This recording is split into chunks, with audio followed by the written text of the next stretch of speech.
কিন্তু ইঞ্চিতে তুমি যদি এখানে ডেসিমাল অপশন থাকে তোমাদের ইঞ্চির মধ্যে হয়তো এখানে থাকবে 3.5 3.39 এরকম মান দেখা যাবে। আমাদের মাপামাপির সময় মিস্ত্রিরা কোনো সময় এইরকম ভাবে মাপে না, তারা কি করে ওই বলে 3.5 ইঞ্চি 4.5 ইঞ্চি তো 1 ইঞ্চি 16 ভাগের 1 ভাগ করে করে তাদের হিসাব।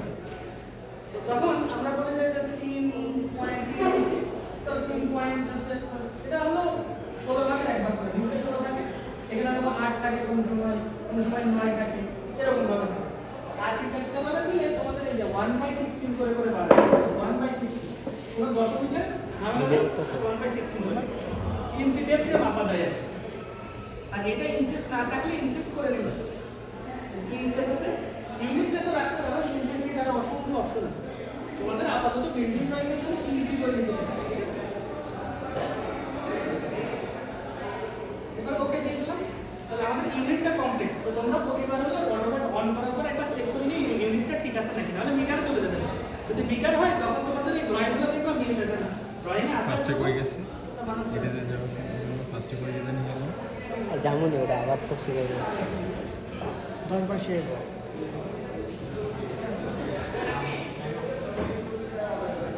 খালি এটুকু মনে রাখো যে ঠিক করার আগে ওই ইঞ্চি মিঞ্চি এগুলো যেগুলো আছে তো কোন ওগুলো জায়গায় ঠিক গেছিল করে কি মেরাজ? হ্যাঁ মেরাজ তো সিলেক্টেড কোনটাই দিয়া ল্যাপটপে আছে তার কাছে ইনস্টল করা আছে ল্যাপটপ দিব, এটার মধ্যে একটু সিলেক্ট ও এটা আমি তো দেখছি এটা আছে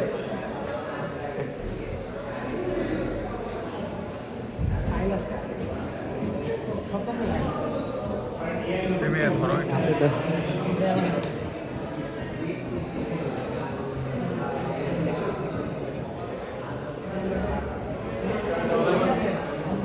ইউনিটটা তাহলে ঠিক করে নিবা। ইউনিট ঠিক করে নেওয়ার পরে দেখবা আরেকটা অপশন আছে, তাহলে কি কি করবা? একটা হলো ইউনিট ঠিক আছে যেটা গেছে গেছে ইউনিট চলে আসবে, আলাদাভাবে টাইপিং করার জায়গা লাগবে না। আচ্ছা নেক্সট যেটা করবা ও স্ন্যাপ, এই সাইডে আসছে মাউস সাইডে ছিল, এখানে যে কোনো জায়গায় মাউস থেকে করতে পারো। ও স্ন্যাপ ও এসএনএফ ও স্ন্যাপ বলে অপশন আছে। আচ্ছা এটাতে হবে টাইপ দেখো, এখানে কিছু কিছু সিলেক্টেড আছে, একটা দুটো বাকিটা সিলেক্টেড না। আমরা যখন ড্রয়িং করব তখন আমাদের বিভিন্ন দাগের কিছু এন্ড পয়েন্ট থাকবে, কিছু মিডল পয়েন্ট থাকবে, দেখবা আমাদের সার্কেলের সেন্টার থাকে, আর্কের সেন্টার থাকে। আমাদের বিল্ডিং ড্রয়িং করার সময় অনেক সময় হয় কি এই কর্নার পয়েন্ট থেকে দাগ টানতে হবে, সেন্টার থেকেই দাগ টানতে হবে, এরকম থাকবে না? তো আমরা যদি ম্যানুয়ালি সব করি আমাদের ভুল হবে। ধর আমাদের আছে 10 ফুট দৈর্ঘ্যের একটা দাগ, আমরা এক্সাক্ট 5 ফুট থেকে দাগ টানতে চাই, তো ম্যানুয়ালি যদি মাউস স্ক্রল করো 1-2 ইঞ্চি এদিক সেদিক তো সরবে, তাই না? মানে মেনটার 1-2 ইঞ্চি মানে আমাদের 1-2 মিলিমিটার, এটা তো সরবে। তখন টোটাল ড্রয়িংটা উল্টাপাল্টা হয়ে যেতে পারে, দাগগুলো ঠিকঠাক মিলবে না।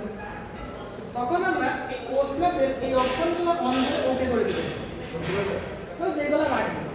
তো লাগবে কোনগুলো? ধরো আমার দরকার এন্ড পয়েন্ট দরকার, মিডল পয়েন্ট দরকার, সার্কেল আছে ওগুলো, এগুলো সেন্টারগুলো দরকার, তাহলে সবগুলো অন করা যায়, প্যারালাল লাইনগুলো দরকার।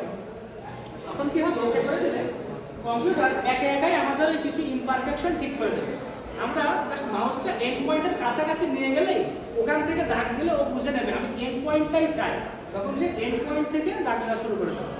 আবার আমরা যদি মিডল পয়েন্টের কাছাকাছি নিয়ে যাই মাউসটা, তখন মানে আমাদের কম্পিউটার বুঝবে এটা মিডল পয়েন্ট থেকেই করতে চাচ্ছে, হয়তো ভুল করে একটু সাইড সুইড সরে গেছে, আমি দাগটা মিডল পয়েন্ট থেকেই দেবো, এরকম হয়। তো আমি আপাতত সিলেক্ট অল দিয়ে রাখতেছি। তোমাদের যদি মনে হয় যে এটাতে সমস্যা করতেছে, অনেক সময় সমস্যা করে, কারণ তুমি মিডল পয়েন্টের মধ্যে 1 ইঞ্চি দূর থেকে আসলেই দাগ দিয়েছো, কিন্তু তোমার এটা মিড পয়েন্ট অন করা আছে, কিন্তু কম্পিউটার বুঝবে আর 1 ইঞ্চি দূর থেকে হয়তো ভুল করে করছে, ও হাত ধরে গেছে, ও মিড পয়েন্ট থেকে দাগ দেবে। তো মাঝে মধ্যে সমস্যা হতে পারে, তখন যখন সমস্যা শুরু করবে তখন ও স্ন্যাপে এসে যেটা যেটা সমস্যা করতেছে কেটে দিবে। তো স্ন্যাপটা একটা এই দুটো সেটিংটা আমরা করে নিলাম। হ্যাঁ, করে নেওয়ার পরে দেখো নিচে দুটো অপশন আছে, এইটা হলো, এইটা যদি আমার সিলেক্টেড থাকে আমরা যখন লাইন টানবো তখন কেবলমাত্র এক্স অ্যাক্সিস আর ওয়াই অ্যাক্সিসের প্যারালালেই দাগ দিতে পারবো, এর বাইরে দাগটা পসিবল না। যেমন দেখাই, এটার নাম অর্থ, সেটা দেখা যাচ্ছে, এটা রাখলে দেখা যাবে অর্থ, অর্থ দেখা যাচ্ছে না। এমন বুঝে তো স্যার এটা বুঝে তো লাগবে হাই কোয়ালিটি তোমরা ল্যাপটপ আনলে তোমরা নিজেরাই দেখতে পারবে, তো সমস্যা নেই। আপনারা আপনাদের আজ যে কিছু দিন স্যার এটা কি বলবো, ল্যাবের জন্য স্যার আপাতত কম্পিউটারটা ইম্পর্টেন্ট, কম্পিউটারটা আসলে অ্যাটলিস্ট ল্যাপটপ চালাতে পারবো। আমি রুটিন কমিউনিকে বলছি সেসব এক দেড় বছর আগ থেকে শুনতেছি যে কম্পিউটার সব সাইজ করবে কম্পিউটার সাইজ করবে এটা ডিএনডি ল্যাবে না হচ্ছে, ডিএনডি ল্যাবে হচ্ছে। এটা বলছিলাম যে 200 দিনে দিতে কম্পিউটারের জন্য, তো ওইটাতে সম্পূর্ণ দিকে না তো আপনারা যারা চালান এটাও আমাদের ভালো কোয়ালিটি কম্পিউটার ওইটা এটা একটু দিলে হয়, মানে অ্যাটলিস্ট আমি পুরোনো না দিলে 5টাও দেওয়া দেখি আজকে আমি নেক্সট উইকে রিসোর্টটা আপডেট আছে। আচ্ছা তাহলে এটা হলো অর্থ মোড। হ্যাঁ, অর্থ মোড যদি আমার সিলেক্টেড থাকে তাহলে দেখো এখানে লাইন অপশন আছে, যে লাইন, হ্যাঁ এই যে লাইন, এই লাইন দিয়ে আমি লাইন ড্র করতে পারবো। এটা লাইন, হ্যাঁ এটা তো পলি লাইন, এটা চলে গেছে, এটা তো লাইন, পলি লাইন, সার্কেল আর অনেকগুলো অপশন আছে। তো ধরো আমি লাইন অপশনে গেলাম, লাইন অপশনে ক্লিক করছি, আমার লাইন অপশন এখন চলে আসছে, ঠিক আছে। আমি স্পেসিফিক পয়েন্ট যেখান থেকে আমার ড্র করা লাগবে আমি একটা সিলেক্ট করি, একটা ক্লিক করলাম, আসলে একটু জায়গা ক্লিক করার পরে ধরো এরকম আসলাম। সরি আমার অর্থমোডটা সেট করা নাই, অর্থমোড সেট করলাম। হ্যাঁ এখন লাইন টানলে দেখো এই লাইনটা আমার মাউস যেখানেই বাঁকা হোক, অর্থাৎ মাউসটা আমার এখানে আছে, কিন্তু দাগটা কিন্তু বাঁকা যায় না, দাগ কিন্তু এক্স অ্যাক্সিসের প্যারালাল। অ্যাক্সিস বুঝলাম কি হবে, এই যে এখানে অ্যাক্সিস, ঠিক আছে, তাহলে দাগটা কিন্তু আমার এক্স অ্যাক্সিসের প্যারালাল। আবার আমার যদি মাউস বেশি উল্টাপাল্টা হয়ে যায় তখন কিন্তু দাগটা ওয়াই অ্যাক্সিসের প্যারালালে চলে যাবে, ঠিক আছে, আইদার এক্স অ্যাক্সিসের প্যারালাল অথবা ওয়াই অ্যাক্সিসের প্যারালাল। এইটা ছাড়া আমার হাতে কোনো অপশন নেই, আমি এই দুইটা দিকেই দাগ দিতে পারি। তো যখন আমরা বিল্ডিং এর রেক্ট্যাঙ্গেলগুলো দেয়ালগুলো ড্র করব তখন তো আমাদের সবসময় এক্স ওয়াই অ্যাক্সিসের প্যারালালে দাগ দিতে হবে, তাই না? তো তখন দাগ বাঁকা হয়ে গেলে অসুবিধা, তখন তোমরা অবশ্যই অর্থমোডটা সেট করে নিয়ে তারপরে কাজ করবে। অর্থমোড সেট করে নিয়ে কাজ করলে তোমাদের দাগগুলো বাঁকা হবে না, দাগগুলো সব সোজা সোজা হবে। তো ঠিক আছে, এখন দাগ কত বড় দেবো তোমরা চাইলে ম্যানুয়ালি, যদি মনে হয় যে মাউস এখানে ক্লিক করলে হয়ে যাচ্ছে, অনেক সময় যে middle point end point set করা আছে, তোমরা দেখছো যে আরেকটা দাগে মিডল পয়েন্টে যায় এমনিতেই আটকে যাচ্ছে, তখন ক্লিক করলেই হবে। আর তোমাদের যদি স্পেসিফিক মেজারমেন্ট থাকে যে আমার এই লাইনটা 10 ফুট দৈর্ঘ্য হতেই হবে, 10 ফুট বা 5 ফুট 3.5 ইঞ্চি বা যেটাই হোক না, বললাম আমার 10 ফুট 3 ইঞ্চি লাগবে, 10 ফুট 3 ইঞ্চি, তাই না? ফুট ইঞ্চিতে এভাবে চিহ্ন করলে তো বুঝতে পারবে, তাই না? তো 10 ফুট 3 ইঞ্চি যদি এখানে দিই, যেখানে দেখো নীল নীল হয়ে আছে ওখানে 10 3 ইঞ্চি, ঠিক আছে, 10 ফুট 3 ইঞ্চি দিলাম। দেওয়ার পর যদি এন্টার দিই আমার 10 ফুট 3 ইঞ্চি দাগ হয়ে গেল। এখন বলবো যে দাগটা কই, এই যে বিশাল সাইজের লাইন 10 ফুট 3 ইঞ্চি, এটা বাইরে চলে গেছে, জাস্ট মাউস স্ক্রল করে চলে যাবে।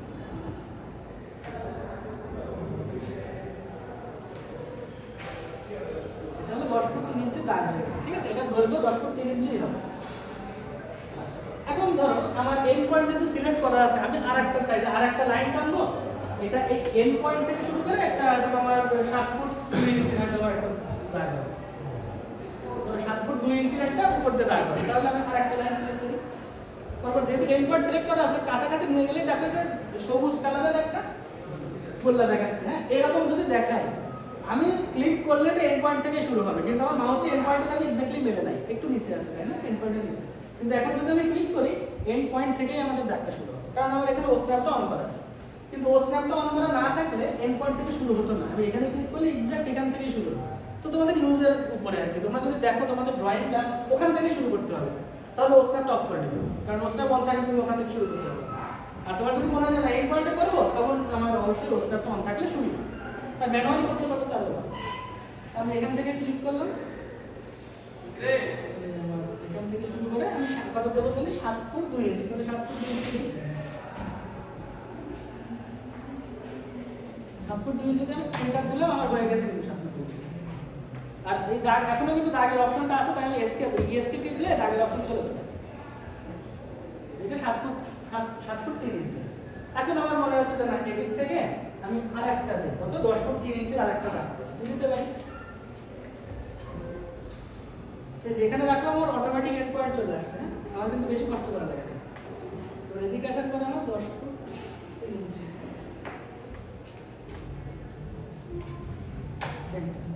গেল, আমার এটা অটোমেটিক হয়ে গেছে। হ্যাঁ, এবার আমি ওই সেম দাগে রাখতে পারি, আমার মনে হবে যে আমি আরেকটা হয়তো 7 ফুট 2 ইঞ্চি রাখলে বেটার হয়, একটা রেক্ট্যাঙ্গেল হয়ে যায়। 7 ফুট 2 ইঞ্চি, এই যে এটা তুমি 7 ফুট 2 ইঞ্চি দিলেও এখানে এক্স্যাক্টলি এখানে এসে মিলবে আগের মতোই, অথবা এখানে যদি এন্ড পয়েন্ট আছে যার এন্ড পয়েন্টে মিলাই দিলেই হবে।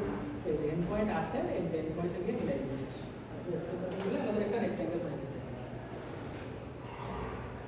তাহলে আমাদের ঘর তৈরি করার জন্য যে মাপটা সেটা যদি আমাদের দেওয়া থাকে আমরা এভাবে ঘর বানাতে পারি, ঠিক আছে? তো সবাই কি বুঝতে পারছে? ঠিক আছে, তাহলে অটোমেটিক স্টপ করার পরে একটা দাগ করে দেবা, দাগটা দিয়ে এখন দেখো লাইনের পাশে একটা অপশন আছে আমাদের পলি লাইন। এই দুই পাশে একই জিনিস, আলাদা আলাদা কিছু না, তোমরা লাইন ইউজ করে পলি লাইন দিয়ে ওই একই ফাংশন। আচ্ছা সার্কেল দেওয়াটা একটু শেখাই। সার্কেল কি হয় একই টাইম, যেখানে যেখানে দেখবে ডট ওখানে ওখানে তুমি মাউসে ক্লিক করবে। তো প্রথম ক্লিক করলে সেন্টার হবে, পরের ক্লিকে হলো এই পরের যে আমাদের পরিধির উপর একটা পড়ে। তো আমার মনে হচ্ছে যে একটা সার্কেল আঁকা এর মধ্যে খুব মজা হবে। আমার মনে হলো যে এখানে একটা সার্কেল দিই আর এরকম ভাবে টানলেই দেখো সার্কেল দেখা যাচ্ছে, তাই না?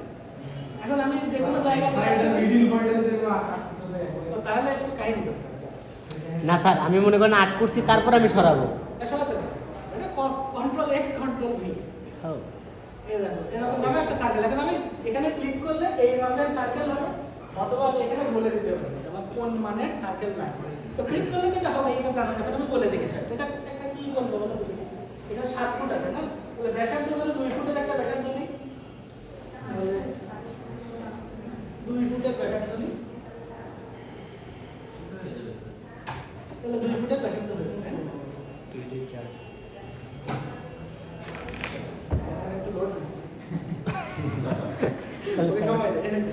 আচ্ছা এখন মনে হচ্ছে যে না, এটা আমার মনে হয় একটু উল্টা পাল্টা হয়ে গেছে, সিলেক্ট হয়ে গেছে।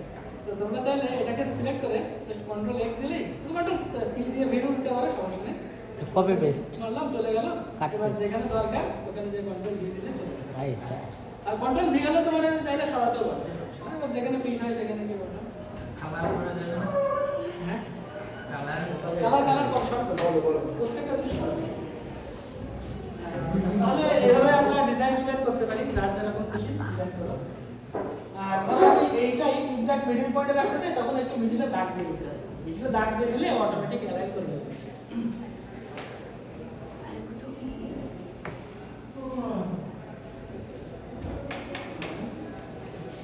এই দেখো এরকম যদি ত্রিভুজ থাকে, এটাও রাখে, তাই এখানে ত্রিভুজের দাগ থাকবে। এরকম যদি ত্রিভুজ দেখো কখনো, ও মেক পয়েন্ট ধরে নেবে, ঠিক আছে? তাহলে এন্ড পয়েন্টের জন্য আমাদের এরকম বর্গ, এটা হলো এন্ড পয়েন্ট। আর এটা ভুলে গেলে এই কোস্ট্রাপের মধ্যে দিয়ে দেখে আসবে কোনটাতে কি চিহ্ন দেখে। এটা হলো এন্ড পয়েন্ট, মিডল পয়েন্ট। এখন এটাতে ক্লিক করলে মিডল পয়েন্ট চলে আসবে, আসলো মিডল পয়েন্টের শেষ। তারপরে এখানে একটা মিডল পয়েন্ট, এখানে একটা মিডল পয়েন্ট দিলাম। তারপর মনে হলো এটাকে ধরে রাখার দরকার,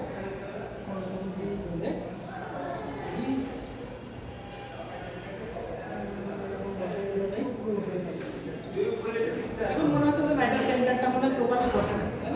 বাদ দিয়ে স্যার আমরা আবার বিচ্ছু দিতে পারি, মেইন এরকম একটা আন্তর্জাতিক হ্যাঁ চলে যাবে। তাহলে যে শুধু কন্ট্রোল এক্স না দিয়ে ধরেও একটা টান করে দিলে সমস্যা। তুমি চাইলে যে এইটাতে মনে হচ্ছে যে এখানে আছে, ধরে টান করে মারতে হবে, চলে গেল। জাস্ট কন্ট্রোল জেড দিলে চলে যাবে।